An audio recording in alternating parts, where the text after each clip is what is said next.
Here we go. Yeah, here we go. Wait, take. Throw. End zone. Caught. Terrence Williams. Touchdown, Cowboys. Tony Romo. They go for the shotgun. Roger looks left. Fires it out there. Caught by Tony Hill.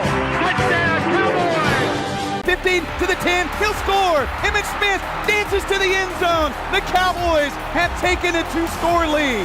Play fake to throw it out of the end zone. Going way down the field for Michael Irvin, bumping and grinding at the 5. Oh, he's got it. Touchdown, Cowboys.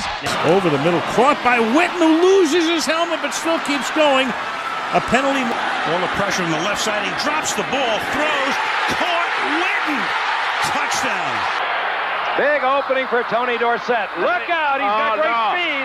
99 yards and a half. Dorsett down the sideline. Stays in bounds. Can you believe that? And short because they're 99 yards. Prescott able to get out of the end zone and now airs it out for Lamb. He's got it. He's gone. When he gets there, it's a touchdown, Cowboys. On top. You want to know what an all-pro looks like? Watch Michael Irvin here. He'll battle you all the way down the field. Motion on first down, Aikman. Harper. Was that beautiful? Touchdown, Dallas. Men on the rush. Pass is caught. Deflection. Touchdown. Cowboys win. Amari Cooper. Throws it down the field. It's caught at the 10. And this game is over. The Cowboys win it. C.D. Lamb. But no. But you understand, we do have one game left to play. Hey, fantastic. Every single one of you. I mean, I'm not just talking about these last 60 minutes. I'm talking about the quarterback schools, the mini camp, the off-season, the training camp, down in Austin when it was hot and you were tired, the whole bit. Everybody, you did one hell of a job. And the only thing else I got to say is, how about them Cowboys?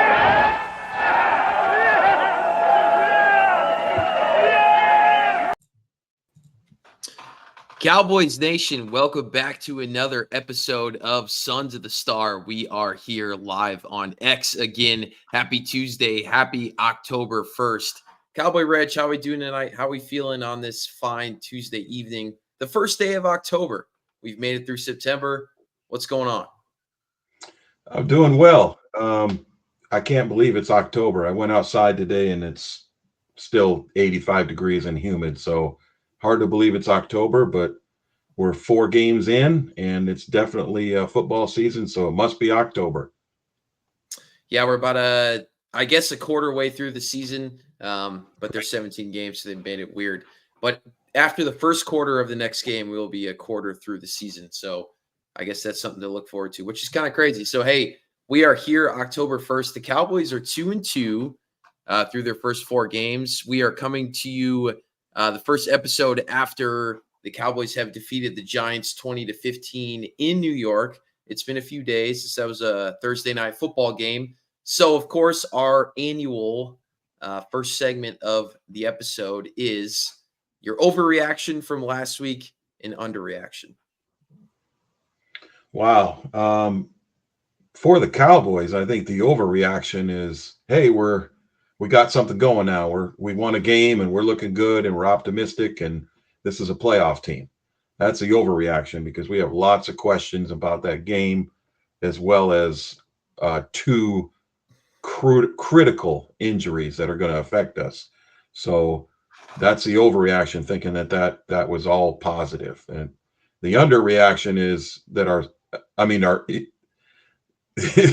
the flip side of that, the overreaction would be saying, that we're on something good. And the underreaction is to say, we're fine. We're going to win without those 2 guys. We can replace them with somebody else. We got other guys coming up.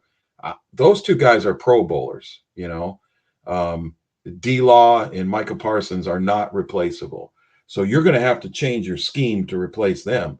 So, underreaction would be sitting here saying that that's okay.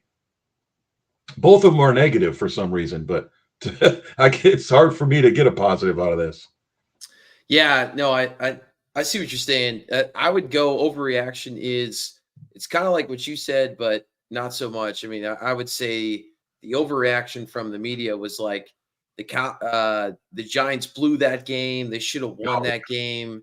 Like I don't see that as the narrative from this game. I've watched the game multiple times, and I never thought that the Cowboys were in jeopardy of losing that football game. Now it was a little sketchy at times, but the only lead the Giants ever had was 3-0, very early on in the game, and the Cowboys kind of established a lead from there and held on to that lead.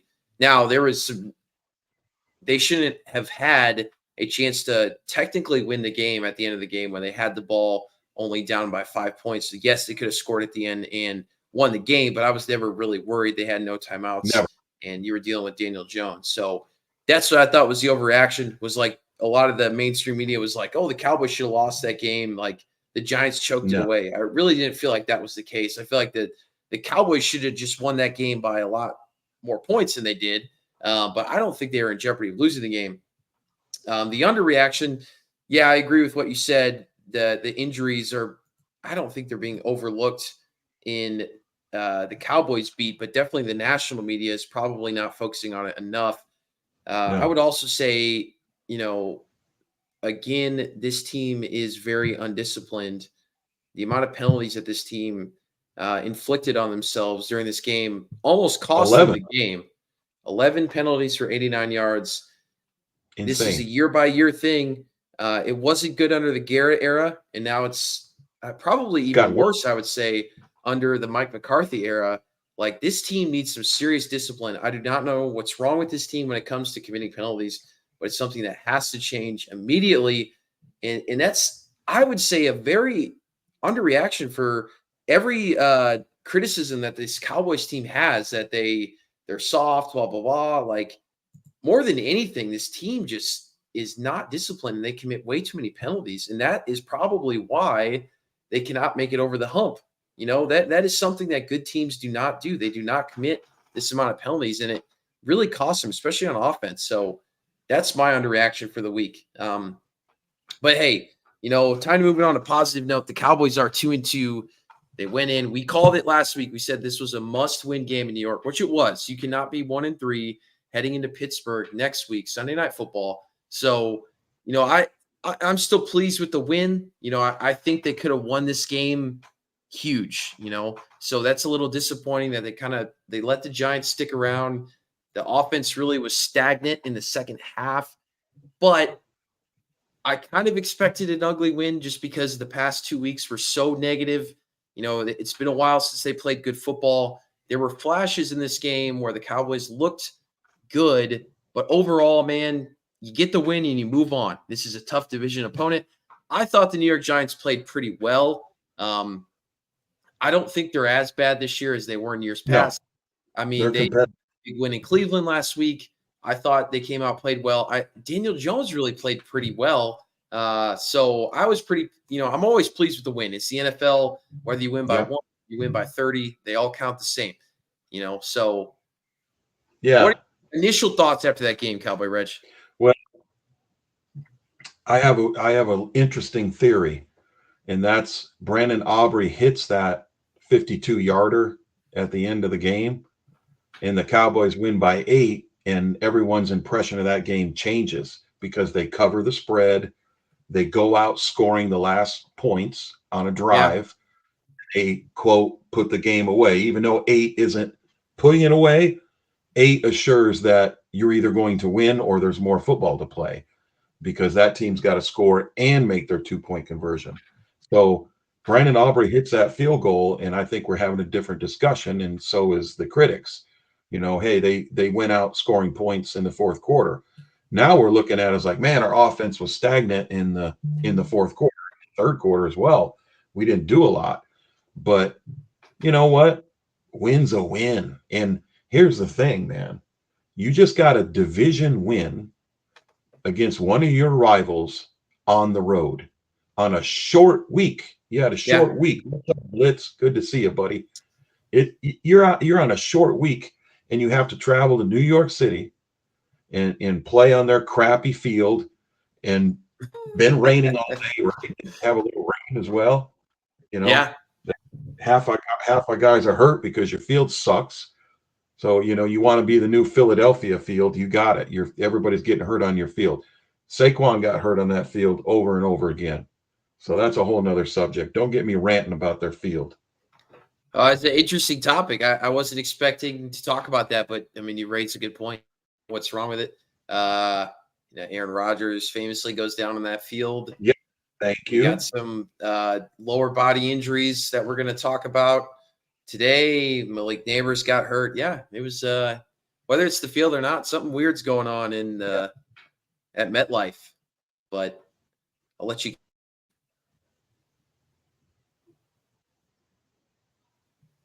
Or is that all you got? Oh, you had frozen up for a second, but you're asking if I got more take on that game? Yeah, that's what I was asking. Anything else? Yeah. I mean, looking at the stat lines, the one thing that kind of made me a little pleased is that Rico got more carries. I think double-digit carries this time, right? 11 carries. Yep. 24 yards, something like that. He's starting to slowly separate himself from the pack and become the true RB1. If I know McCarthy like I think I know McCarthy, he's going to get 15 carries this weekend. He'll get 15. He needs one break, man, just one, and he's almost done it a couple times. There's a nice touchdown run in the game, nice little catch and a burst of explosion that we were not seeing from any of the backs.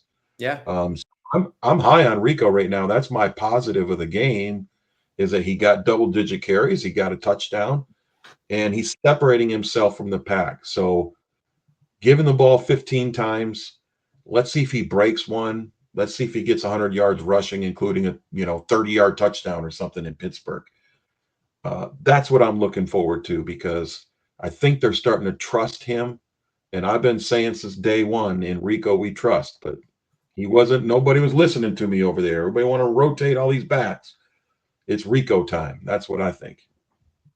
Yeah, I agree. He did look better. Like you said, at least he went out there starting the game as kind of RB1, which we kind of preseason expected Zeke to do, but they just haven't really used him. So I thought that was a bit of a positive. I mean, the quick recap of this game is like, look, we got the ball on offense again.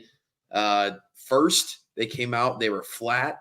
They went 3 and out. They had a 3rd and 6, 3rd and 7. They did a rollout play to CD. He wasn't there. He was double teamed.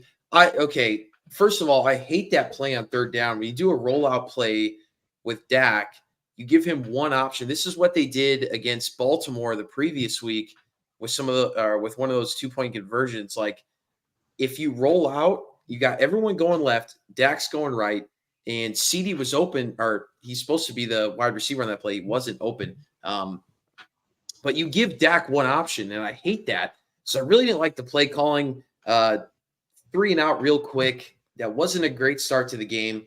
The Giants get the ball. They go down, 8-play, 51-yard drive. They had a huge pass to Malik Neighbors, where I'm going to talk about Andrew Booth in this episode. Like, oh yeah, I didn't expect Kalen Carson to be out in this game. That was kind of a late addition to the injury roster in the week. Again, a short week. I didn't know he was hurt. We gave you a preview show. I didn't include Kalen Carson in the injury report because he wasn't in there last Tuesday. Yeah, he pops in there. He's hurt. And man, this defensive back room is struggling right now as a whole. But we need Deron Bland bad. But Andrew Booth gets burned, and thanks to a face mask penalty on the Giants that was not a face mask. If you watch a game, we got helped out by the refs. Showed the angle though. They kept showing the back angle of it was a dual. Okay, it was a dual face mask.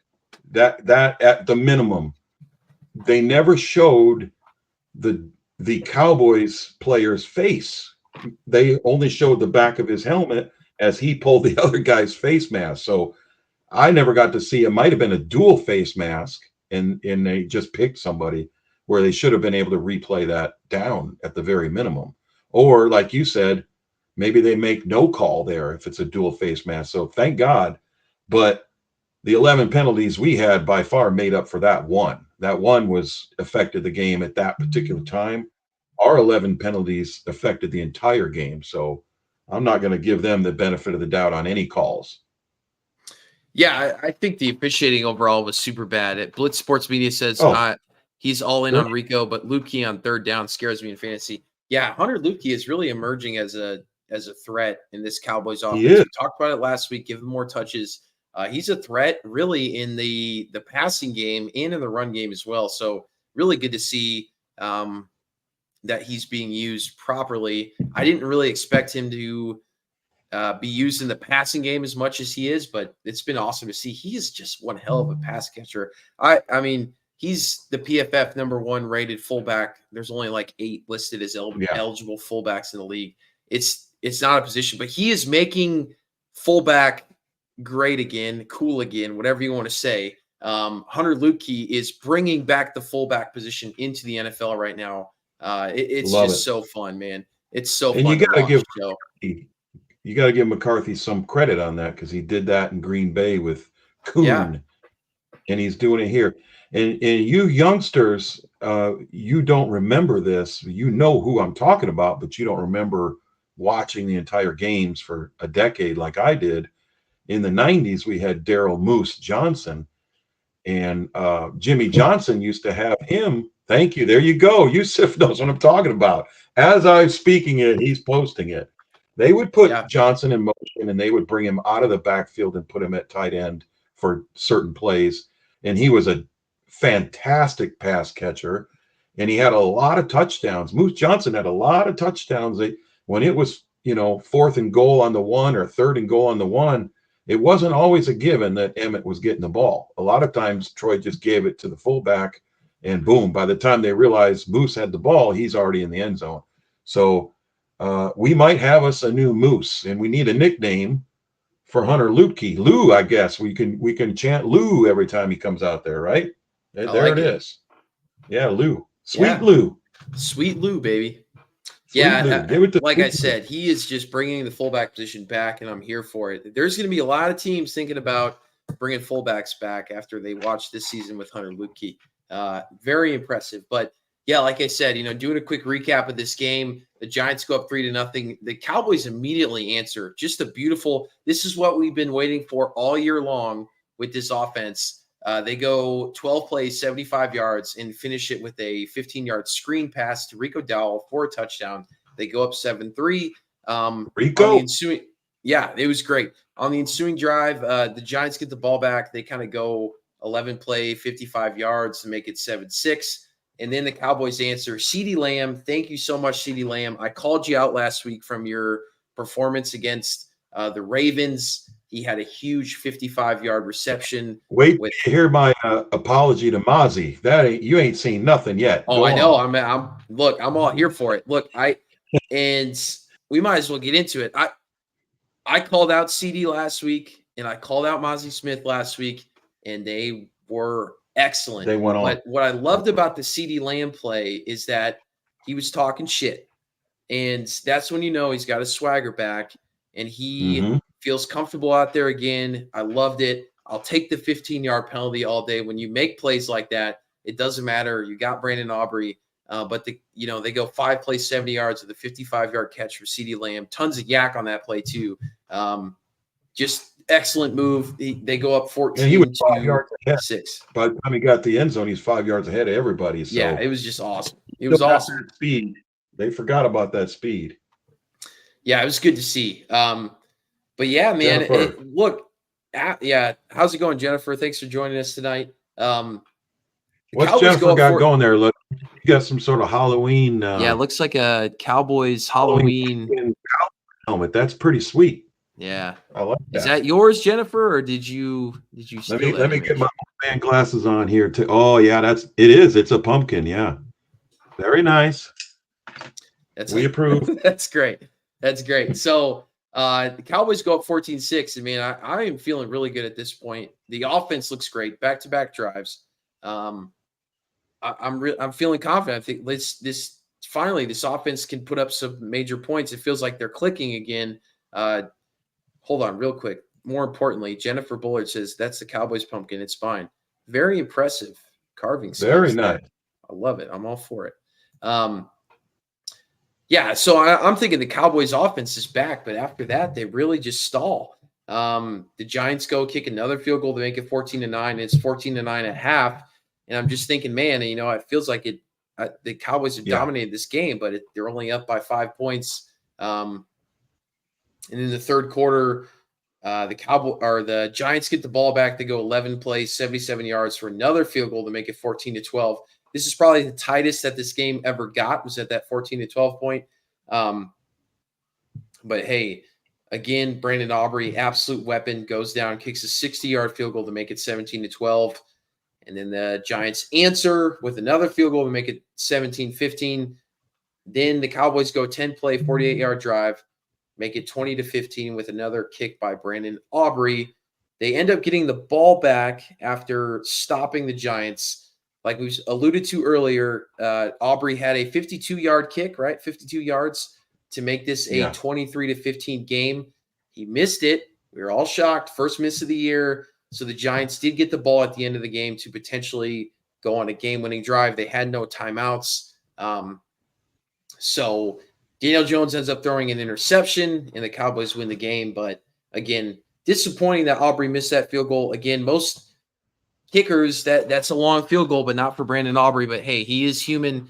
He's not going to go, perfect on the year. I'm not expecting him to do that. So go ahead and miss that one, and next time we're playing the Commanders and we're down 2 with 2 seconds left and we're at 52 yards and on their crappy field, he'll hit it, because this one turns out to be meaningless. That's where I'd rather have him get his miss and refocus. It's going to be a week of practice where he's going to be focused, right? I mean, he's not a guy that tolerates himself failing. He's not going to tolerate that. He's going to work his butt off. We've seen it before.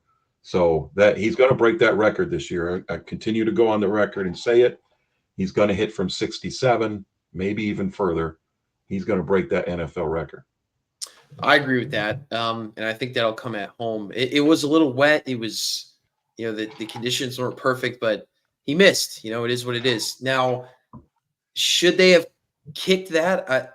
Yes. With Brandon Aubrey, you do kick it. I do understand the argument that if you punt that ball there and pin them in their, the shadow of their own end zone with no timeouts left, you're better off. So it did give them better field position. But at the end of the day, you try to kick the field goal and go up 8 points. It's tough. I go back and forth on that one. I mean, the only issue with that is you kick the field goal, you give them the third down. What was it? Was it 4th and 3 or was it 4th and 6 when he kicked that field goal, missed that 52-yarder? I don't know exactly. Yeah, I don't have this in front of me, but I seem to recall being a little bit puzzled by the third down call because I thought it might be 4 down territory.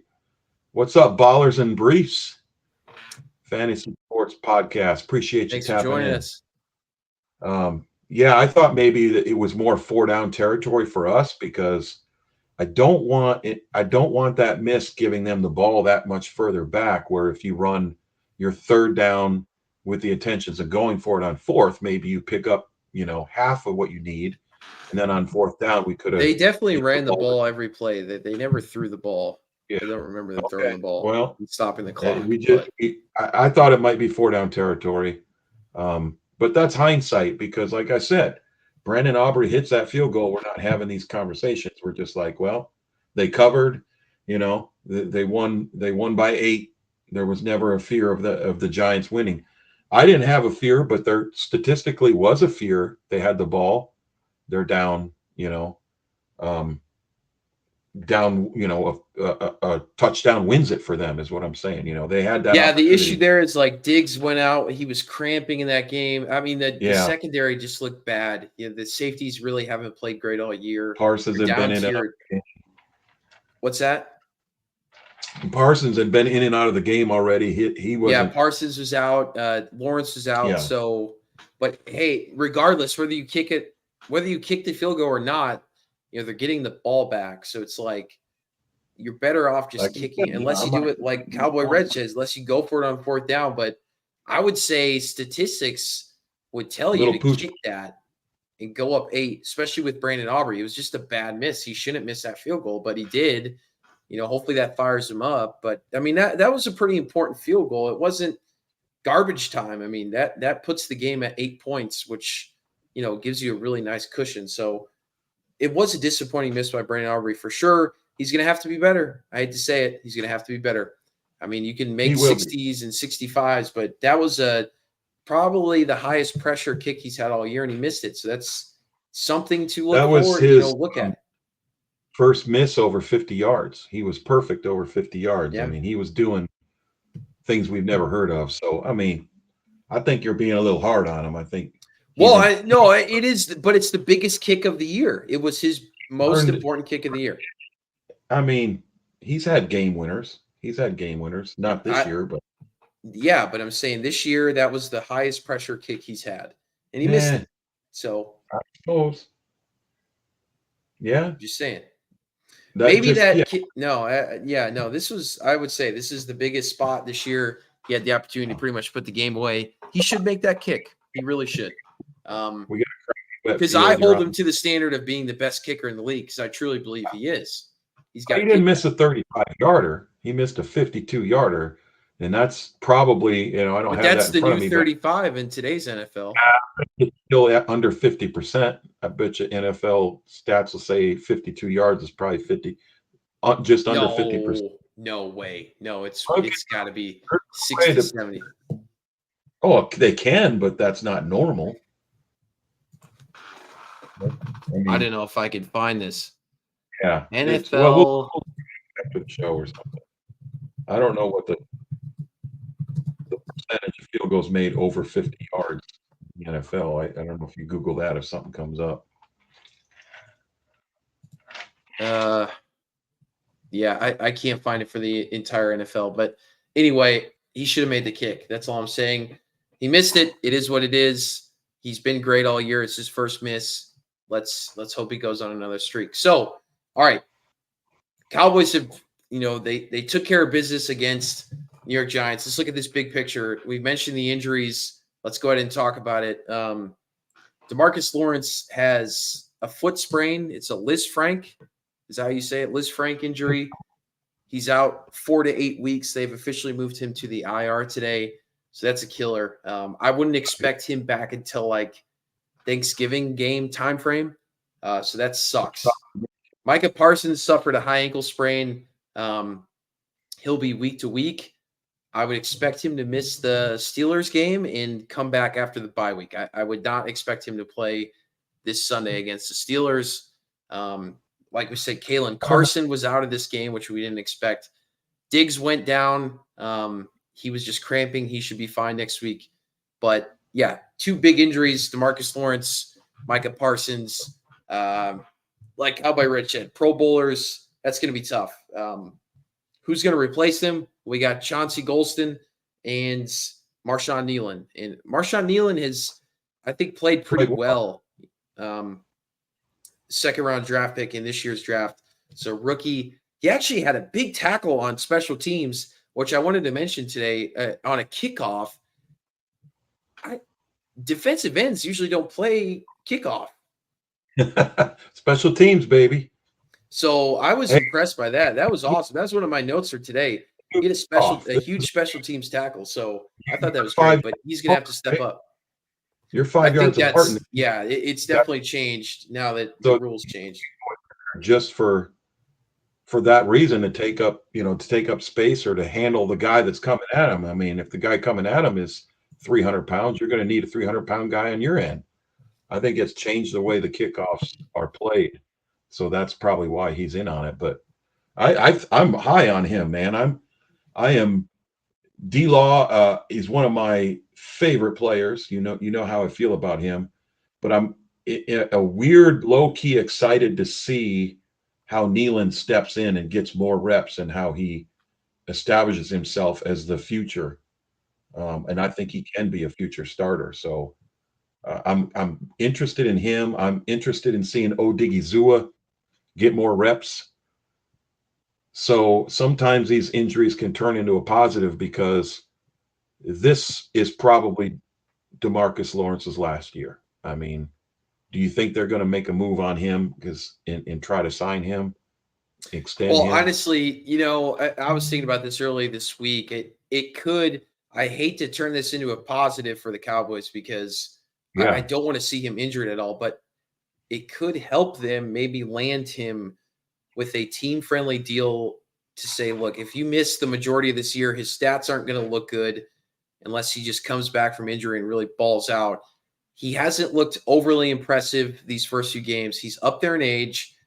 Yeah, look, man, I think he'll be 33 next year. I think after this injury, I do think he wants to still play football, and maybe he can really sign with a very team-friendly deal next year. We can keep him here, which I think would be important. And I think the injury may lead to that. So that's a potential positive you could take from this. Again, I hate to turn some guy's injury into a positive, but that's just the fact of the NFL. So Hey, I wouldn't have thought of that. And yeah, I think it does help the Cowboys long term. He's really not going to finish with that great of a year because, like I said, with Tyron Smith, and it was working well.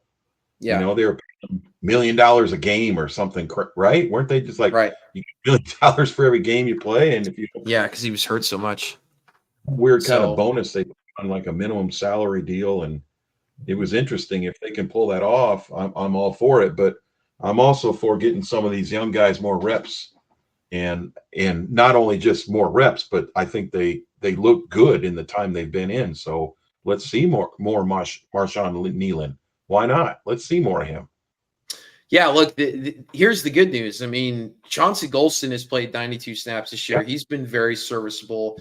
And I think Marshawn Nealon's been good as well. He's played 107 snaps. So you're not getting guys out there that have barely played any football. The issue there is just depth, right? Is like you said. You might see some, Tyrus Wheat in there. He's played like 13 snaps this year. He's going to be kind of rotating in. Durrell Johnson, you may see some of him. He hasn't played any snaps this year. And Carl Lawson's been pretty bad. He's played a few snaps, but he's not been good. But they have made an addition. They brought in KJ Henry, a third-year player he was drafted back in 2023 by the Commanders out of Clemson in the 5th round. His rookie season, he played a ton, man. 281 snaps. I would say a little below average, nothing crazy, but again, he's a rookie. He did have 1 sack. He had 9 hurries. He had 16 tackles. So, I mean, not bad, right? Here's a guy, you could bring in. He was just with Cincinnati. They released him, and the Cowboys ended up picking him up. So who knows? I like to see them get aggressive and pick somebody up. So he was released, was he? I thought they just poached him off the practice squad, which you can do. Yeah, I'm sorry. Yeah. Practice squad guy that they picked up. So thought they might have had somebody they can plug in, and when another team has a need, those practice. And I don't know what the deal is on our guy Cook, if he's protected or not on the practice squad. I don't know all those rules, but in this case, we just grabbed different deals. Dalvin and, Cook, and Cowboys were linked to him earlier in the year or over the offseason. His name came up, but they didn't make a move. So I think Zimmer likes him for some reason. I don't know why, or maybe he's had experience with other players from the way Clemson runs their defense, but I think he's coming into play. I don't know if he's just there to back those guys up. No, I mean they're going to need the depth, so I expect him to have some snaps. Yeah, that's what I'm saying. I expect him to play a little. But yeah, I mean that's a killer. But look, the guys are going to have to step up, and you never know. Maybe Marshawn Nealon is ready to be that guy, and he just hasn't had his opportunity yet because DeMarcus Lawrence is there. I mean, D-Law he hasn't looked great this year before the injury. So he has played the run. Yeah, yeah. But he had like a good I said, game. Yeah, he's played the run well, but Mozzie, the way he played the run on Thursday, I feel a lot better about that as well. Yeah, so that's the injuries. That sucks. Let's get into some good news. Hey, this run defense had they heard the message, man, and they gave up 26 yards rushing in this game against the Giants. Unbelievable. I mean, I don't care who you're playing. Never saw 26 that. yards. That's Never saw that insane. It's insane. And Mozzie Smith, like you said, he was the top graded PFF guy on in the entire game on defense, both teams. He just looked like a different person, man. It really good to see. He's trending upwards, I guess we could say. We'll see how he does against the Steelers, but we called him out last week. He was one of the worst guys at his position in the entire NFL. He showed up, so props to Mozzie, man. Good work, Mozzie. If you're listening out there, thank you for your service, Mozzie.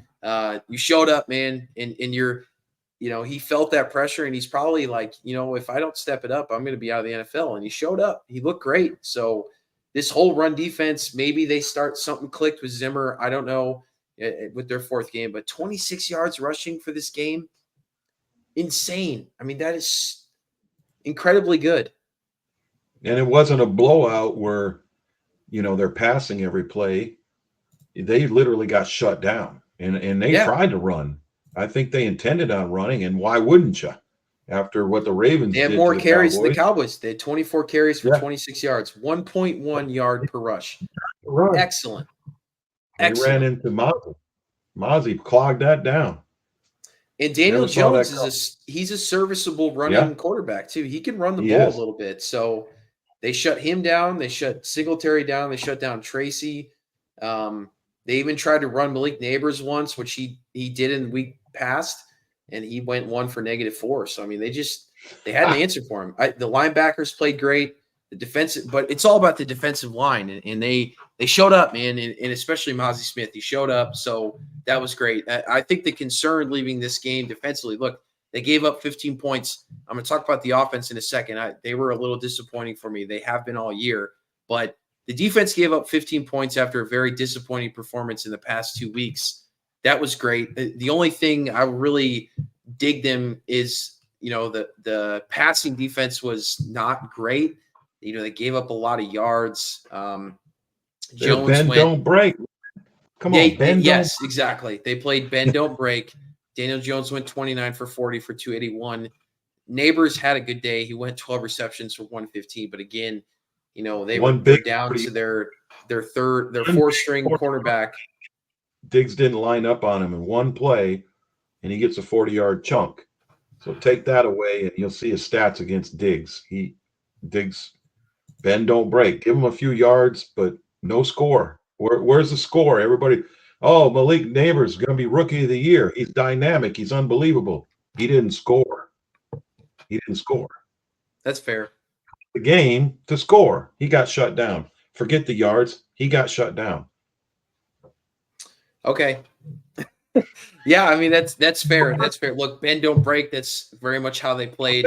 But the secondary has not been great this year. I'm going to come out and say it. Diggs has not been great at all. He's been pretty bad, honestly. No, he was good this game though. He had some passion. I look. Here's my thing. I called out CeeDee Lamb, Mozzie Smith last week. It's time to call out Trayvon Diggs. I need you to step up, brother. I'm wearing your hat. It's election season. I have a Parsons Diggs 2024 hat. Write them in for president and vice president. I need Trayvon to step it up. I bought this hat this weekend at DFW. I was flying through DFW, stopped by the Cowboys Pro Shop and picked this up. So I love it. It's a sweet hat. But yeah, we need Trayvon to really pick it up this week. PFF has him as the 83rd out of 97th cornerback in the league right now. He's had a tough task. He's coming off a bad injury. And he is, he's got to line up against wide receiver 1 on all these teams. So that's a tough task. He needs Deron Bland. Man, wouldn't Stephon Gilmore be very useful right now? Would have been easy too. Would have been cheap. Yep. So that Makes sucks. No sense. That sucks. Hey, but what about the guy that came in and you're going to have to pronounce his name?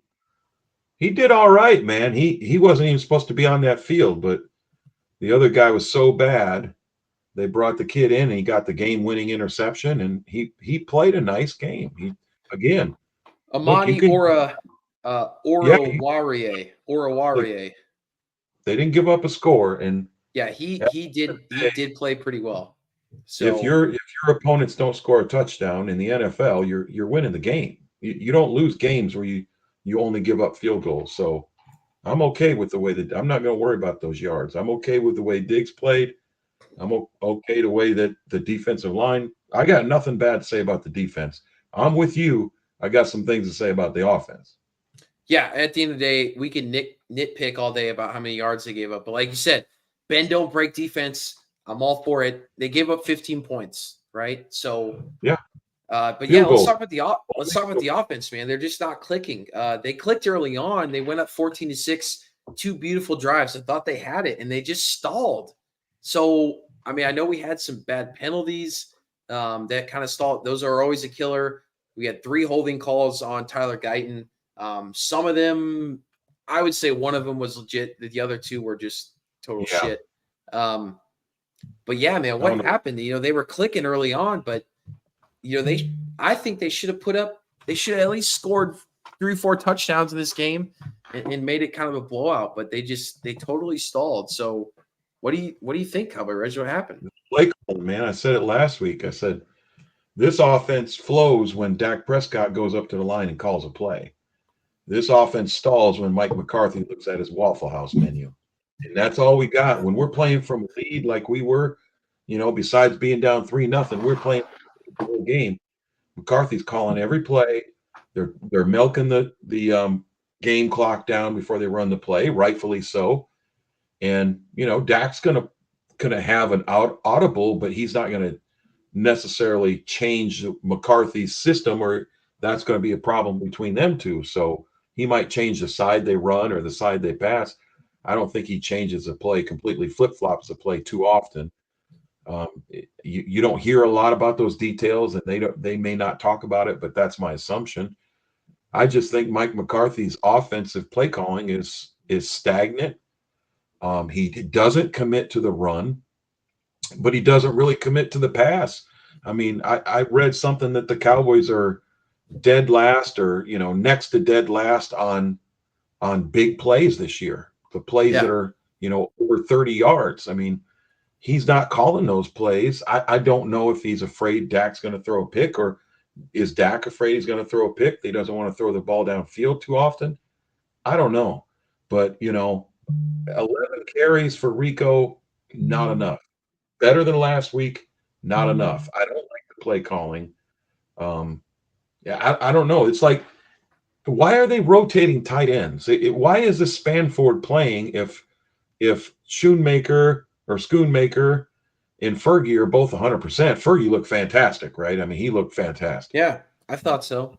He's rolling. Why are we putting him? He had 2 penalties, right? He had 2 false starts, legal motions, like killed us. Just absolutely killed us. So why is McCarthy rotating so much? I mean, is he obsessed with the 17-game season, and he's got everybody on a pitch count? I don't know what's going on. We're playing too many guys. That's why there's so many penalties. Why is Spanford in the game? And I like him. Don't get me wrong. I like him. Yeah, but he's not being used. Like, he's not catching passes. So if he's not out there to catch passes, like you said, he's a huge body. We expected him to make the team because they thought he was a threat. But yeah, I don't know. I can't explain it. I would say that, like you said, Ferguson was involved in this game, and CD had more touches, but they're still not using CD. You know, he did get 3 touches in the backfield, which is great, but you know, they didn't really end up with success. Is it though? Yeah, is that it one. Great? I don't know. I mean, I think when he first came back and they weren't gelling and they didn't have their rhythm and he hadn't really practiced, getting him some carries made sense. Get the ball in his hands, let him take hits, let him roll. Now that he's running his routes, catching and scoring touchdowns from distance and almost had 100 yards, I'm not sure if he needs to be getting more than 1 or 2 carries a game on a special play. I don't know. I just want to know why Rico's not. Give Rico 2 of those 3 carries. I don't understand that. That's his forte is he's a running back. That's not what CeeDee Lamb is. I do love that kind of, it's not really a wildcat, but that kind of running, you would know, what do you call that running handoff that he does, kind of a sweep, jet sweep or whatever they call it. Yeah. I like that. But I don't need that 4 carries a game. I don't need him taking those hits, and I need him running down the field and catching passes. They've just lacked the explosive plays. They did have that one explosive play out of CD, but that wasn't a long pass. It was just that he broke tackles. So the offense need to pick it up. They need to pick it up. Let's transition. We've been kind of long-winded here on the Giants game. We also need to do a preview for the Steelers game. So let's get into that now. Let's put it all together here. So the Cowboys are going into Pittsburgh next Sunday Night Football. The Steelers are 2.5-point favorites at home. Over-under is currently at 42.5. That would mean that Vegas is predicting a 23-20 Steelers win. So Pittsburgh is 3-1 heading into this week. They were 3-0 last week. They suffered their first loss to the Indianapolis Colts. Kind of a game where they just really fell down early, 17-0, and they just couldn't come back. They started off the year beating the Falcons on the road. They kicked 6 field goals to win 18-10. They played the Broncos on the road, won 13-6. Field goals. You're telling me they won kicking field goals? Yeah, they didn't score a single touchdown in that game against Atlanta. NFL game doing that. Now you just prove me you better cut that out on the final. What did you say? I didn't even hear you.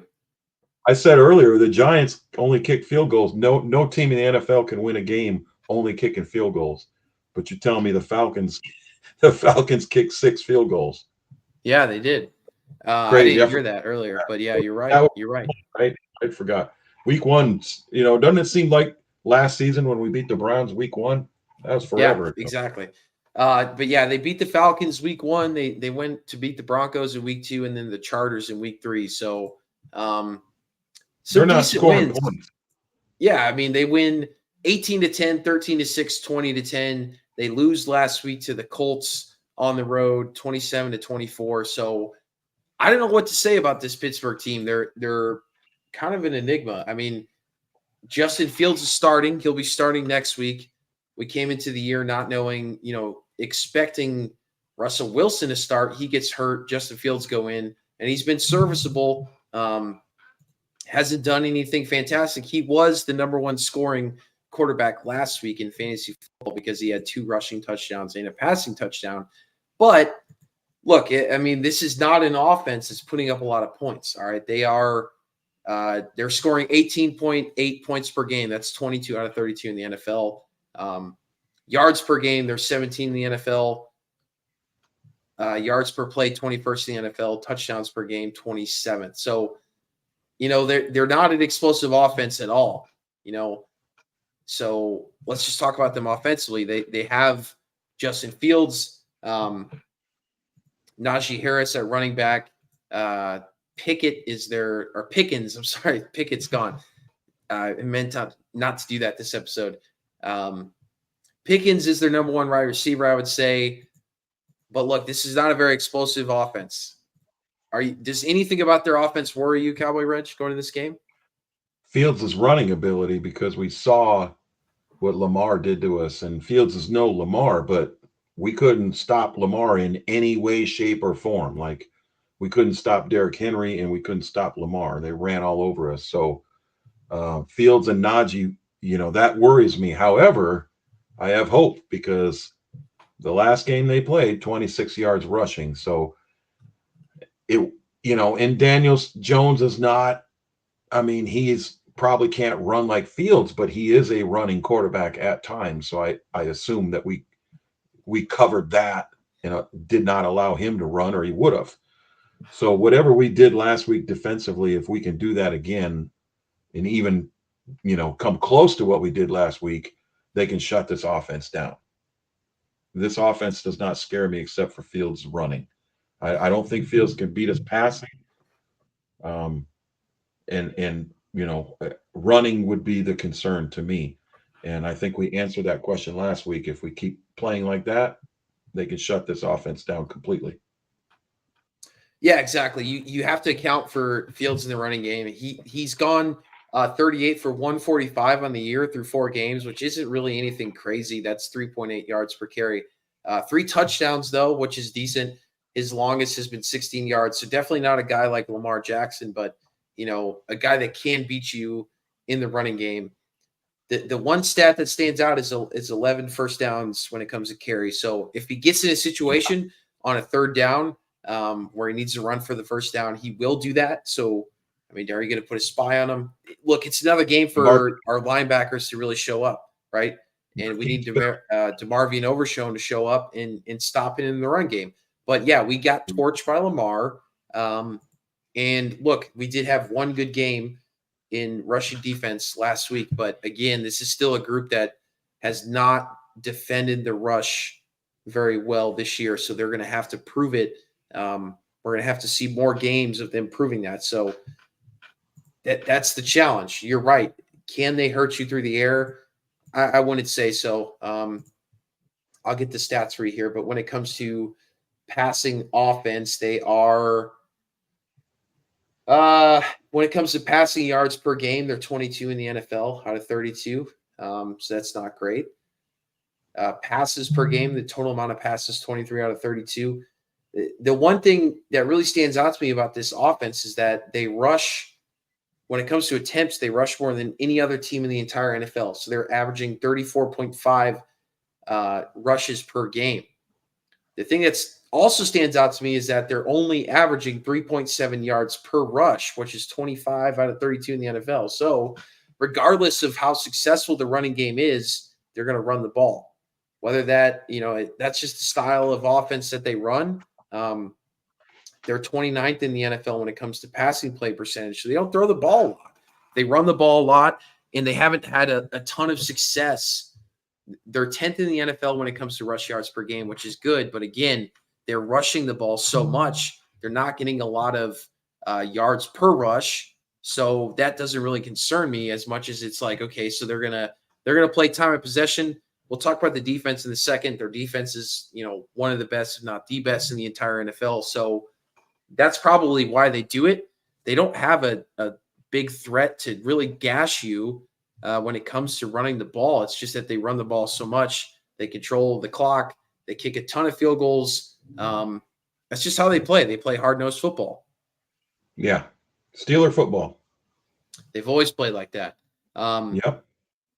So defensively, they're great. I mean, their opponents are averaging 13.3 yards per game. That's second in the NFL.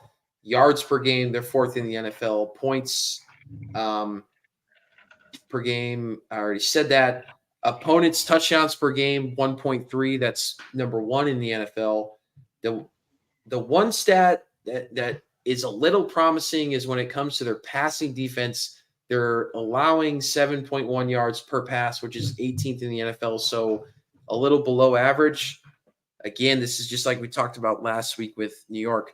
You're going to have to run the ball. You're going to have to establish the run a little bit. But again, this is a team that can be got when it comes to passing defense. So that's where you're going to have to exploit the Steeler defense. CD they have a big game. Yeah, so that look, I mean, that's the key here to me. The offense is going to have to step up. They have great players on defense. They have Minkah Fitzpatrick. They have TJ Watt. Just two of the best defensive players in the entire NFL that you have to account for. But again, when we talk about keys to winning this game, it really starts with the offense, and it starts with Dak Prescott. Look, man, you're the highest paid player in the NFL right now. You haven't shown it this year. It's time to have a game. And I know the Steelers defense is fantastic. They're great. But it is time to step up and have a huge game and prove to your team and the NFL and the fans that you are worth that $240 million. And CD as well. He's been trending upwards. He had his best game of the year last week.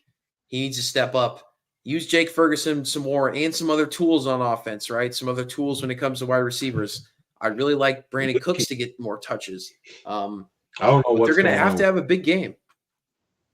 I don't know what's going on with Brandon Cooks. I'm starting to be concerned. I've been high on him, but not. And then people counter me with his age, and wide receivers hit the wall at 30 and blah blah. And I say no, not him. It kind of looks like it, doesn't it? And good thing they do believe in Tolbert, and they're throwing the ball his way a little bit. He's got to play better.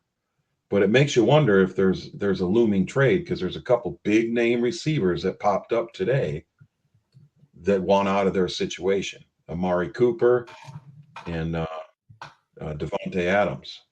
So yeah, just that out there. That's the key, man. You're gonna have to have more than one guy. CD's getting doubled a lot. He's looking better, but the offense just has not clicked yet this year, and that's what's been frustrating. Like we said last week, they had a couple good drives, but only put up 2 touchdowns. It's just been they stall out. They haven't been good in the red zone. They were better in the red zone last week, but again, not very good in the red zone. They just haven't been able to get down the field and score touchdowns. They've kicked a lot of field goals, but that's just not going to cut it. And playing the Steelers team, man, like I said, their defense is great. But I really expect the Cowboys to come out, focus on, the offense is going to have to pick up this team. And if they can go out and have a big game, they can really win this game. And this is a huge game. Like I said, the title of the episode is the Cowboys season starts now. You're 2-2 Sunday Night Football. You're playing a Steelers team that is good. I don't think they're great. I think they have a lot of flaws. Their defense is definitely great, but their offense is poor. So if you can go out there and like I said, the defense is a great unit, but you go out there and score some points. You get 3 touchdowns. That's all you really need. You kick some field goals. You win this game, right? We need Dak to go out and have a big game. We need Rico to pick it up, get 15, 20 carries, have a good game. We need CD to have a good game. Get Ferguson involved. Get Cook some touches. So that's my expectation. I really think the Cowboys can go out there, have a big game on offense, and they're going to have to lead this team through it. I think if the defense plays like they did last week when it comes to a bend, don't break style, I think that's the key too. That's kind of how the Steelers offense has been. They've put up some decent numbers. They put up some decent yards, but they haven't really been able to put up a lot of points, score a lot of touchdowns. So, that's the key there. Make them kick field goals, and then your offense needs to step up and score touchdowns. It's that simple. You got to stop the run. You got to limit Fields on the ground, make him pass. And Fields is a good runner, but one of his biggest flaws is he fumbles the ball a lot. So I thought they were good last week. They really tried to punch the ball out. They tried to do it against the Ravens as well. So if we could force some turnovers, man, maybe Diggs can step up, cut off a route. That would be great to see. That would really help. Remember, you forgot, you're just looking at his raw stats. He had a nice interception that was called back on a penalty. Oh, the offsides? Yeah. Yeah, but I mean, that play would have never happened if it wasn't an offsides play. So yeah, still made a play. It was an underthrown ball. I don't know. He needs to be better. In my opinion, he needs to be a lot better. Well, I mean, he wasn't supposed to be, corner 1. He's supposed to be corner 2 this year. So you're asking a lot of a guy coming off the ACL, but I think you're justified in saying it's week 5. It's time to step up. I'm okay with that, but I'm not going to criticize. So I'm saying he's coming off an injury because I know he's working himself back. But here, you had 10 days off. You've played 4 games. You're a veteran. You're getting paid. It's time to step up. I'll go along with that. So the season starts now. I'm down with that. And I'll say that again. The season starts now. Do your job on Sunday night. I think they can beat this team if they do their job. I don't think their offense is scary enough to worry about, Parsons and D-Law being out. I think this is a perfect opportunity playing a mediocre offense at best. It's a perfect opportunity to have a couple guys out. Not that that's ever a good thing, but it's better now than, going into Philly next week. I wouldn't want that going in there shorthanded. Although maybe it's a good time to maybe yeah. They got chaos. And they're calling all their Philly podcasts today are calling for Sirianni and Hurts. They want them both out of town. Put them on the same bus. And I just sit back and laugh and like, you guys brought Kellen Moore to the table. We could have told you. We did tell you, actually. This is going to fall apart. He is not the answer. He wasn't the answer as a quarterback. He ain't the answer as a play caller. We learned that. We should have learned that lesson from Jason Garrett, that a backup quarterback equals a backup play caller. Don't even bring him in. I hope Philly keeps him around a couple of years, though. I like the way their offense is playing right now. Absolutely. Yeah, you're right. I mean, that's what makes this game tough is really if the defense is at 100% based off of how they played last week, I'd feel a lot more confident. But, losing D-Law, losing Micah Parsons, two of your best players on defense, it's going to be tough. And you take away your pass rush, man. And that's what's really the strength of this defense. But I think they're going to have to blitz more. Yeah. And use the linebackers. And then like you said, the corner's got to step up. And Kalen Carson, we missed him. You said we missed him bad last week. He's fine, right? He's cleared to go. He's good to go. He should practice tomorrow, from what I'm seeing. So I'm pretty confident. I'm very confident that he will play on Sunday night. Yeah. So, that will help, but it depends how healthy he is. But yeah, that's why I say if you want to win this game, it's on the offense, right? Yeah. Even with a hurt defense, I don't expect the Steelers team to really put up a ton of points. A great offensive day for the Steelers is like 24 points, right? So is this team going to put up 30 points on us even with a hurt defense? I really don't expect them to do that. This team isn't built to do that, right? This team is supposed to, handle time of possession, run the ball a ton. Their defense makes plays. They win ugly games. That's how Steelers win football games, right? You want to guarantee a win? The offense needs to go out there and score 28 points. It may be a lot to ask against the Steelers defense, but you have two of the highest paid players in the entire NFL on your offense. It's time for them to step up. Dak, I'm calling Dak out this week. You need to step up. You have not shown that you are worth the amount of money that you are being paid. Honestly, right now, he's not even showing that he's worth half the amount of money that he's being paid. So I'm not saying we shouldn't have paid Dak, but so far he has not looked great. He's looked good. He was very efficient last game, but he has not been a game changer yet this year. Not even close. Don't come at me with those arguments. And I love Dak. I'm not a Dak hater, but he needs to show up. He has not been a game changer in any of these 4 games so far. Yeah, that's true. And like you, I'm a Dak fan, and I want to see him succeed, but you got to score some points. I mean, the Colts scored 27 points last week. They won the game. So you said 28. I'm going to say 27. Score 27 points, you win the game, period. So Dak, that's 3 touchdowns and 2 field goals. So lead your team down the field like a $240 million quarterback would lead their team down the field, whether it's short yards and chunk plays and tight ends and, Luke Key or whatever. You lead that team down the field. You get those 3 touchdowns.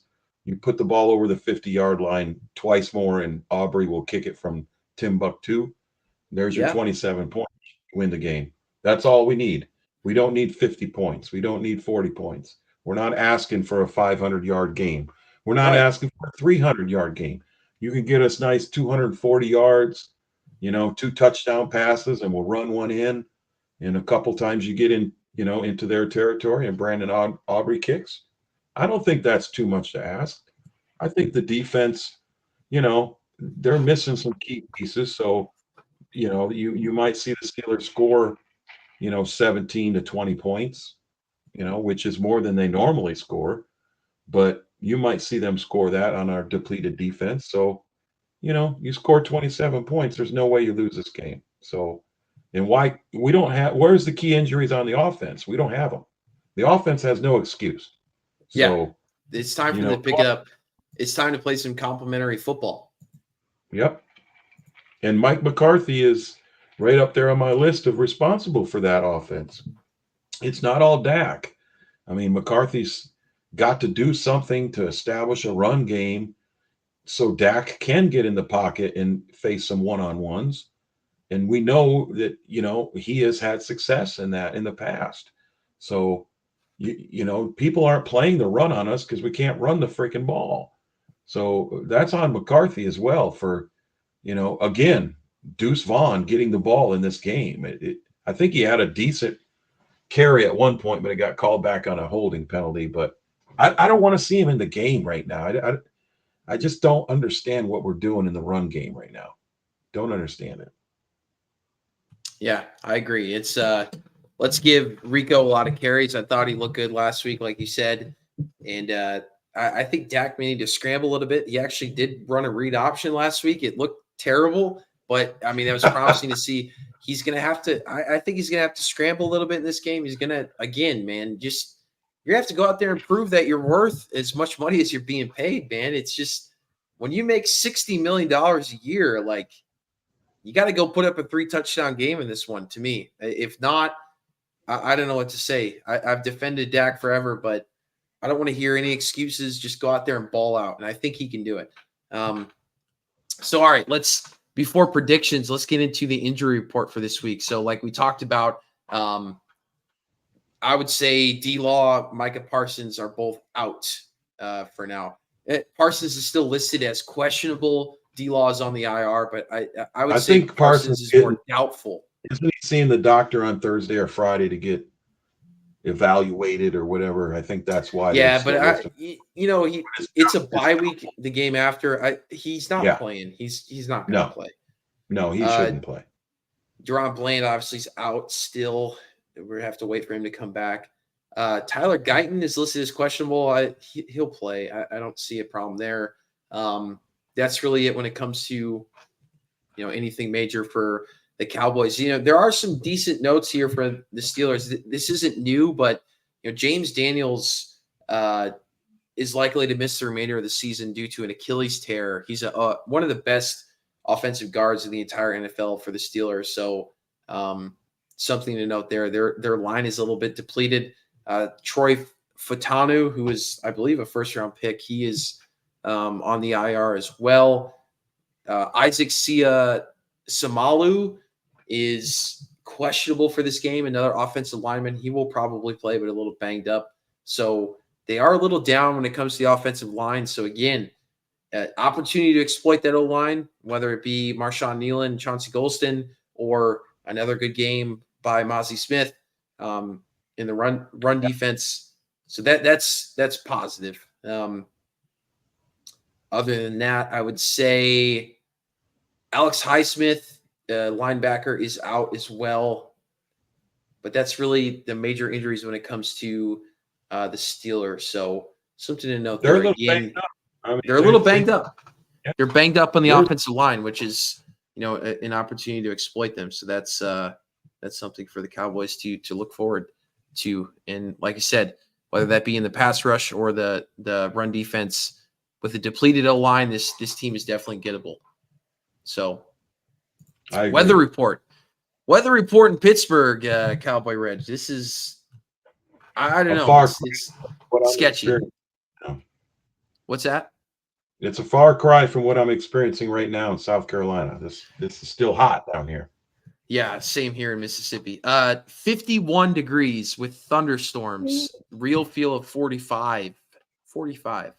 So really chilly for early October. I don't trust the thunderstorm aspect because it's a lot of time before Sunday night, but it's probably going to, they're probably pretty accurate with the raw temperature. So that's chilly. 50s is chilly, but with all their gear on and running around and playing like that, I mean, you shouldn't have guys cramping up at least. So that's a positive. Yeah, that's true. But hey, I mean, Diggs was cramping. It was like 70 degrees, but it was humid. I get it. But I think that's from not playing. That's from not playing at all last year. He's had to play a ton of snaps. So that just shows you he's not 100% healthy yet, and he'll get there. But yeah, we'll see about the thunderstorms. I think thunderstorms are better than just straight up rain. Maybe it's just isolated thunderstorms. That way, well, they'll stop the game if there's thunderstorms in the area. They'd stop the game. If there's lightning, Yeah, that's the other Yeah. thing to note for this game. Potential lightning delay, which we haven't seen yet in the NFL. So watch out for that. Might be a real late one. So, but 51 degrees, real feel of 45. That's gonna be chilly. Real chilly. Football weather again. That's what the Steelers want. They want crappy weather. They want it so they can just run the ball and play defense. So hopefully it kind of clears up a little bit and we don't have to deal with the weather. But that would definitely impact this game in favor of the Steelers if it were to have a wet field in some rain. So that would fit right into their game plan. So let's get into predictions. I'm going to go first, Cowboy Reg. I usually ask you to go first, but I'm going to pick this game first. Look, I expect the offense has not clicked yet so far. This is game 5. No more excuses. They need to go out there and have a big game. I think this Steelers passing defense is gettable, like I said. Dak needs to have a big game. I think the defense is able to hold up because I really don't think this Steelers offense is very good. And yeah, I mean, we're gonna miss Micah Parsons and DeMarcus Lawrence. And if the rushing defense looked bad last week, I would pick the Steelers to win this game. But they run the ball a lot, but they're not necessarily good at running the ball. So it doesn't necessarily concern me. Justin Fields' rushing ability is there, but it also doesn't concern me. I think, that they might have had something click last week when it comes to rushing defense. I think they're able to kind of step it up again. I think the secondary hasn't played great all year. I expect them to play better. I think the entire NFL is kind of regressing towards the mean again, and we're really going to find out what these teams are like. And I think the Cowboys can win this game. I originally, at the beginning of the year, I thought the Cowboys would lose this game, but I thought they'd be in a much better spot. I think they really need to win this game. They got a bye week following. I think they're really going to focus on going 3-2 into the bye week. That's going to be a rallying cry for them. It's kind of a kitchen sink game because you do whatever you can to win this game. You got some injuries on the defense. Look, sometimes that can really bring together a group, and guys are stepping up, and they know that. Yeah. All right, Micah Parsons isn't on the field. D-Law's not on the field. It's time to do my damn job. I can't rely on them to do their jobs. I need to step up. Sometimes it's honestly maybe not for the long term, but for the short term, it could be a good thing. But I always like a team going into a bye week, throw the kitchen sink at them. Cowboys win 27-18. All right. 27-18. I like it. I got the Steelers kicking 4 field goals and then going for 2 on their touchdown late in the game and missing their 2-point conversion. I got the Cowboys scoring 3 touchdowns, 2 field goals, 27-18 boys. Covering the spread, obviously, and hitting the over. I like it. I wish I was that optimistic, but I'm not. They need to go out there and score 27 points, but I don't think they will. I think we're gonna leave this game with more questions. I think that they'll shut Pittsburgh down for the most part, so the offense won't have that urgency and they won't take the big risks. So I don't think we're going to see a lot of scoring. Plus, with that cold weather, possible wet ball, I don't know if we're going to be throwing the ball around as much. So I'm going to go 23-20 Cowboys. I still think we win the game because this Pittsburgh offense doesn't scare me, and I think we can score 23 points. That's me being pessimistic. 2 touchdowns, 2 field goals. I don't care. They could be long-distance field goals. Aubrey will respond. He'll play well. I think we get a couple touchdown drives at least. There's no reason that we can't. Even with Pittsburgh's defense rated as high as they are, you said their pass defense is not. So where are we strong at? We're stronger at passing the ball than running the ball. That plays in our favor for at least a couple touchdown drives, couple field goals, 23-20. We squeak it out, and then I don't care because then we go in a bye week 3-2. That's right where we need to be, and we can get those things figured out in the bye week. Penalties could kill us in this game. Don't expect a lot of favorable calls in Pittsburgh. That doesn't happen, and that going in. So don't jump too early. Don't put guys in motion that aren't used to playing in the game that would do something stupid. Make sure the guys on the field are disciplined, and you'll win the game. It might be ugly, but we'll win the game. Yeah, and Mr. First Down, my man. Mr. First Down, how you doing? Yeah, good win last night by the Titans. Good for Tony you. Pollard, baby. I was cheering. Tony. So happy for Tony. He had a nice game. I took Titans money line all day. That was I thought that was an easy bet. Like I always say in the NFL, so much about who is going to win a game is about motivation. I think the motivation to win this game, I think this is a more important game for the Cowboys than it is the Steelers. I look at the Cowboys' upcoming schedule going into the bye week. They really need this win because coming out of the bye week, they get the Lions, Niners, Falcons, Eagles, Texans, which is just a brutal stretch. The Steelers didn't look great last week. They started really hot. But, they play the Cowboys and they go to the Raiders, Jets, Giants, Commanders. So, I'm not saying they don't want to win. Like, obviously they want to beat the Cowboys, but, I don't think it's as important of a win for the Steelers, especially how the AFC North has started this year as it is for the Cowboys. And the Cowboys have really played well on the road this year. So I like the Cowboys in this game. Maybe I'm wrong. I hope I'm not wrong. I just think they really need this win more than the Steelers do heading into a bye week. And because the offense hasn't looked great this year, I really expect them to come out and focus on that. And you bring up the penalties, but I think it may be a positive because of how bad they were in the penalties last week. It's going to be a big emphasis in practice. They've had extra time to prepare to this game. So they had a Thursday night game last week. They get 10 days. They're hammering that down. We have some key injuries, but I really think it's an opportunity for the defense to step up, and hopefully we get a win. So Cowboy Reg has them winning. I have them winning. So it's time for them to go out and play, man. Dak Prescott needs to step up. Maybe Diggs gets an interception. Look out for some fumbles, too. I expect Justin Fields to put the ball on the ground this game, so watch out for that. Maybe a couple turnovers on defense. I think the Cowboys get a win. So hopefully y'all are fired up. This is a bit of a rivalry game, right? You would say, Cowboy Reg? Oh, 100% goes back to my childhood. Yeah, they don't play often, but it's a big game. We've played the Steelers in 3 Super Bowls. That's a lot when you look at it, and with different generations as well. And the last, maybe they played. I think the COVID year they might have played in Pittsburgh, but the big memory I have of our last encounter was Zeke and Dak's rookie year when they went into Pittsburgh and just ran it up. Zeke had a couple huge screen passes that went long distance for touchdowns. And he had the famous jump in the air and somersault into the end zone. So, maybe one of those 2 touchdowns that I'm calling for is a Zeke touchdown.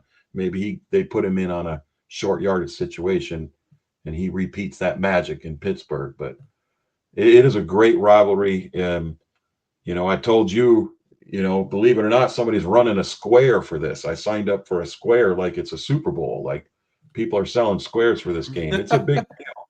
I know a lot of Cowboys fans are traveling to this game.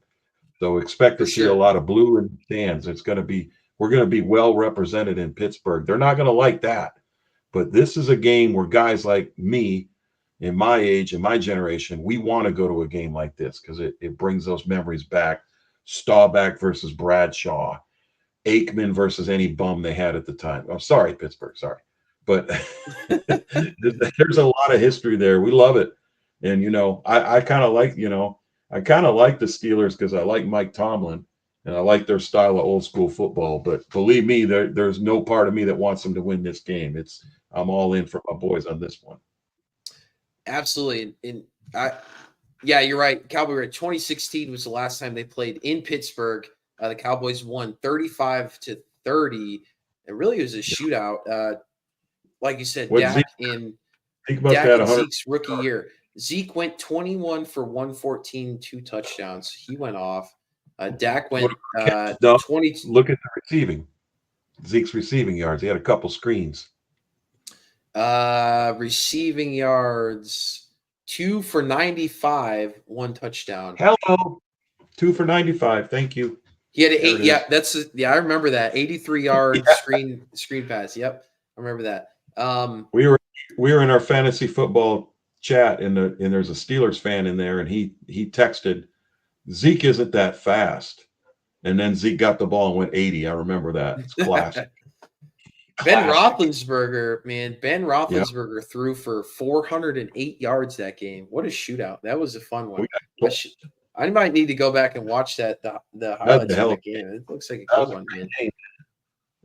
That was a great game. November game too. Late in the year, the Cowboys went 8-1. The Steelers were 4-4, and the Cowboys were 7-1 at the time. So, man, 2016 was a magical year. Too bad they had to blow it. But hey, hopefully they get back some of that magic, and they can relive some of that the magic they had back in 2016. So that's it for this week's episode of Sons of the Star. We might hop on pregame, so be on the lookout for that before the Steelers and Cowboys game. But if not, we will be live back here on X next Tuesday night to break it all down for you as the Cowboys head into their bye week. But let's all hope the Cowboys can get a huge win Sunday Night Football. If you don't get fired up for this one, I mean, you're just not a football fan, man. This is going to be great. You got two NFL blue bloods, historic franchises, two national brands heading into Pittsburgh in bad weather. This is going to be awesome, man. This is, I'm going to be fired up for this one. This is going to be fun. So let's have fun. Let's go get a W. Any parting shots, Cowboy Red, before we sign off today? No, let's go get a dub, man. This is the kind of game that we circle on the schedule, and injuries, they got their injuries, we got ours. No excuses. Get in there, Mike McCarthy, show what kind of grit this team has. And the season, I love that theme. The season starts now. Yes, it does. It does, man. Look, a lot of guys don't play in the preseason. You look across the entire NFL, everyone's kind of regressing back to the mean. The teams that had bad starts that were good are starting to win again. There are a few surprises. The teams that had hot starts that may not be very good, they're starting to lose games. You're 2-2. You start the season 3-2 heading into your bye week. You're in a good spot. If you head into the bye week 2-3 and have to play the Lions and Niners, that's a totally different outlook on the season. I'm not saying the season's over if we lose this game to Pittsburgh, but that's kind of scary. So let's go win this football game. It would mean a lot to this team. This is a really important game. Yes, the season starts now. 17-game season. We don't play in preseason. We're 2-2. It's time to turn this thing around. Time to turn it on. So that's it for this week. Go Cowboys. Can't wait to talk to y'all next week. Let's go get a win in Pittsburgh. Go Cowboys.